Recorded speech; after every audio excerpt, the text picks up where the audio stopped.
ହଁ ହ୍ୟାଲୋ। ହଁ ବାବୁନାର କଣ ହେଇଛି? କିଏ କହୁଛୁ ଜାଣିପାରିଲିନି। ମଉସା ବାବୁନାକୁ ଜଣେ ଚାକୁ ମାରିଦେଇ ପଳେଇଛି। ବାବୁନା କ୍ୟାପିଟାଲ ହସ୍ପିଟାଲରେ ଅଛି। କୋଉଠି ମାରିଲା? ମୋ ରୁମଟି। ରୁମଠି ସେ କଣ ବାହାରି ଥିଲା? ନା ନା ସେ ମୋ ରୁମରେ ଥିଲେ। ସେ ବାହାରିଥିଲେ ଯାହା ଗାଡି ସେ ଚଲଉନାହାନ୍ତି କି ତାଙ୍କର କଣ ଦେହ ଖରାପ ଅଛି ସେ ଯିବେ ବୋଲି ବାହାରିଥିଲେ। ମୁଁ କହିଲି ହଉ ଠିକ ଅଛି ତମେ ଖାଇଦେଇକି ପଳେଇବ ଆଉ ଖାଇଦିଅ ତାପରେ ଯିବ ଆଉ।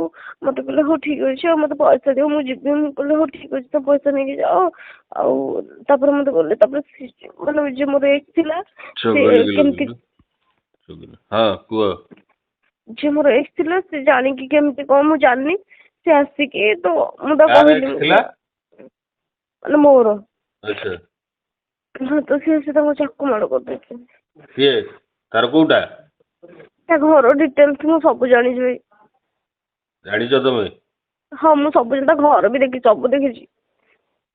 ତମେ ଅଛ ମେଡିକାଲରେ? ହଁ କ୍ୟାପିଟାଲ ହସ୍ପିଟାଲ। କ୍ୟାପିଟାଲ ଅଛ ତ? ଆଜ୍ଞା। ତାକୁ ଆଡମିସନ କଲଇଁ? ହଁ ମୁଁ କଲିଣି। ଆଚ୍ଛା ଡକ୍ଟର ଦେଖୁଛନ୍ତି। ମାନେ ତମକୁ ଡକ୍ଟର ଏବେ ଦେଖୁଛନ୍ତି ମାନେ କଣ ଆଡମିସନ ହେଲାଣି ନା ହେଇନି? ହଁ ହଁ ଅଧଘଣ୍ଟା ହେଲା ହେଲାଣି। ଆଚ୍ଛା ବେଡ୍ ଆଡମିସନ ହେଇଗଲାଣି? ଆଜ୍ଞା ଆପଣ କିଏ କହୁଥିଲେ ଜାଣିପାରିଲିନି। ତାଙ୍କ ମଉସା ବୋଲେ କହୁଛି 6 ନମ୍ବର ମଉସା।